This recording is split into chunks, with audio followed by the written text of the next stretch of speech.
ছোট্ট একটা গ্রাম ছিল। সেই গ্রামের নাম ছিল রতনপুর। ওই গ্রামে গরিব এক পরিবার ছিল। সেই পরিবারে বসবাস করত রিমা এবং তার স্বামী রোহান। তারা দুজন বেশ ভালোই দুজনকে মানিয়ে নিয়ে চলতো।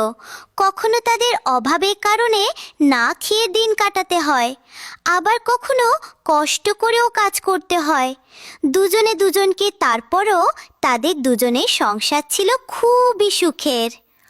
হঠাৎ একদিন রিমা, আজকে আমি কাজের জন্য গিয়েছিলাম মালিকের বাড়িতে, কিন্তু আমাকে মালিক কোনো কাজ দিল না আর বলল আগামী 1 মাস কোনো কাজ থাকবে না। কিন্তু আমি একটু চিন্তায় পড়ে গেলাম। এই 1 মাস আমি কিভাবে কাটাবো? আমার সংসার কিভাবে চলবে?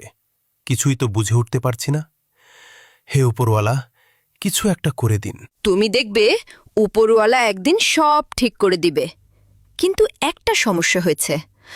ঘরে যেই সবজি রয়েছে, ডাল রয়েছে, তা দিয়ে কেবল 2 দিন চলতে পারবো। কিন্তু বাকি দিনগুলো কিভাবে যে কাটাবো বুঝে উঠতে পারছি না। হ্যাঁ, একটি কথা এখন মনে পড়ল। ছোটবেলায় মা যখন সিঙ্গারা বানাতো, তখন আমি পাশে বসে থাকতাম। হয়তোবা চেষ্টা করলে আমিও বানাতে পারবো। একদিনে যা সবজি রয়েছে তা দিয়ে আমি সিঙ্গারা বানিয়ে দিব, আর তুমি গ্রামের কোথাও এই সিঙ্গারাগুলো নিয়ে বসবে বিক্রি করার জন্য। যদি ভালো হয় অবশ্যই মানুষেরা এসে নিয়ে যাবে, আর যদি বিক্রি হয়ে যায় তাহলে সেই টাকা দিয়ে আরও সিঙ্গারা বানানোর সবজি নিয়ে আসবে। দেখবে এইভাবেই 1টা মাস পার হয়ে যাবে। আমার উপর ওয়ালার উপরে অনেক ভরসা রয়েছে। এই কথা বলে তাদের দিন চলে গেল। পরের দিন সকালবেলা ঘুম থেকে উঠেই রিমা সিঙ্গারা বানাতে লাগলো, আর এদিকে রোহান চলে গেল নতুন কোনো কাজের খোঁজে। কিরে রোহান, আজকে কাজে যাসনি?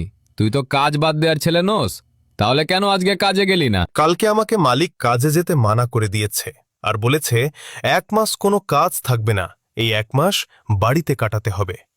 কিন্তু আমাদের কাছে সেরকম টাকা পয়সা নেই যে এই 1 মাস বসে বসে কাটাবো। তাই ভাবলাম একটু এদিক সেদিক গিয়ে দেখি যদি কোথাও কাজ পাওয়া যায়। ও, এই ব্যাপার। তাহলে কি কাজ পাওয়া গেল কোথাও? না, অনেক খোঁজাখুঁজি করেছি, কিন্তু কোথাও কাজ পাওয়া যায়নি। যাই, এখন বাড়িতে ফিরে যেতে হবে। এইদিকে বউ আবার সিঙ্গারা বানানোর জন্য ঘুম থেকে তাড়াতাড়ি উঠে গিয়েছে। বাড়িতে গিয়ে দেখি সিঙ্গারা বানিয়েছে কিনা। যদি বানিয়ে থাকে তাহলে সেই সিঙ্গারা নিয়ে বেরোবো বিক্রি করার জন্য। যদি বিক্রি করতে পারি তাহলে তো ভালোই হবে। হ্যাঁ, কথাটা ঠিকই। এই গ্রামে সেরকম ভালো সিঙ্গারা বলা নেই। যদি কথার কথা তোর বউ ভালো সুন্দর সিঙ্গারা বানাতে পারে, তাহলে দেখিস তুই ভালো সুন্দর বিক্রি হবে। আর যদি একবার বিক্রি হতে শুরু করে, তাহলে দেখবি আর কারোর কাজ করতে লাগবে না। সেই সিঙ্গারা বিক্রি করে তাদের সংসার চলে যাবে, কারো কাছে যেতে হবে না কাজ খোঁজার জন্য।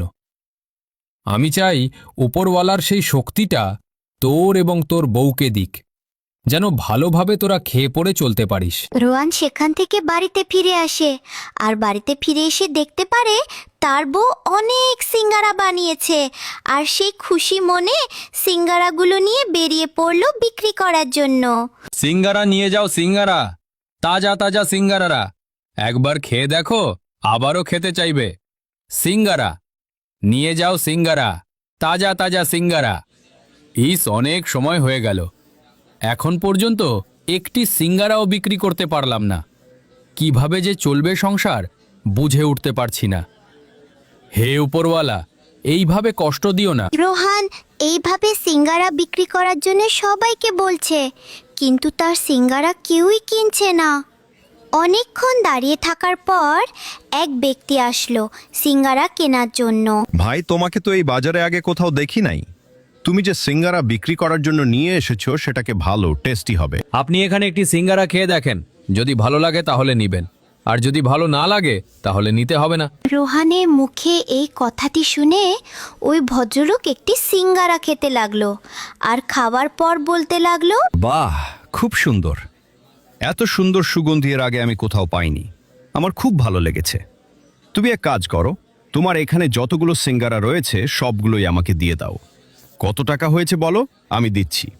আমি আজকে তোমার সব সিঙ্গারা নিয়ে যাব। রোহান খুশি মনে সম্পূর্ণ সিঙ্গারা বিক্রি করে দিল আর সিঙ্গারা বানানোর জন্য যা সবজি লাগে তা নিয়ে বাড়িতে ফিরে আসলো। রিমা, কোথায় তুমি? দেখো, আজকে এক ভদ্রলোক এসেছিলেন আমার দোকানে, আর সবগুলো সিঙ্গারা বিক্রি করে দিয়েছি। ওই ভদ্রলোকের কাছে তোমার হাতে বানানো সিঙ্গারায় বোধহয় জাদু লুকানো রয়েছে। না হলে সেই ব্যক্তি একটি সিঙ্গারা খাওয়ার পরে তার খুব ভালো লাগলো আর সবগুলো সিঙ্গারা নিয়ে চলে গেল। তোমাকে বলেছিলাম না, উপরওয়ালা কাউকে কোনোদিনও অসহায়ভাবে রাখে না। দেখলে তো আজ সেই কথা মিলে গেল। হ্যাঁ গো, তুমি ঠিকই বলেছ। আমার উপরওয়ালার ওপরে অনেক ভরসা রয়েছে। আর আমি যখন বাজারে গিয়েছিলাম সিঙ্গারা বিক্রি করার জন্য, তখন প্রথম দিকে একটি সিঙ্গারাও বিক্রি হচ্ছিল না। এইভাবে বেশ কিছুক্ষণ দাঁড়িয়ে থাকার পর আমি কি করব বুঝে উঠতে পারছিলাম না। সেই সময় উপরওয়ালার নাম মুখে নিলাম আর বললাম, হে উপরওয়ালা, এইভাবে আমাকে কষ্ট দিও না। এই কথাটি বলার একটু পরেই সেই ব্যক্তি আসলো আর একটি সিঙ্গারা খেলো খাওয়ার পর সম্পূর্ণ সিঙ্গারে কিনে নিয়ে গেল। এতে বোঝা গেল উপরওয়ালা যেভাবেই হোক সবাইকেই ভালো চোখে দেখে। বন্ধুরা, এই পর্যন্ত গল্পটি কেমন লাগলো? যদি আরও ভালো গল্প দেখতে চাও তাহলে যা করতে হবে তা করে রাখো, যেন নতুন নতুন গল্প আসার সঙ্গে সঙ্গেই তোমার ফোনে চলে যায়।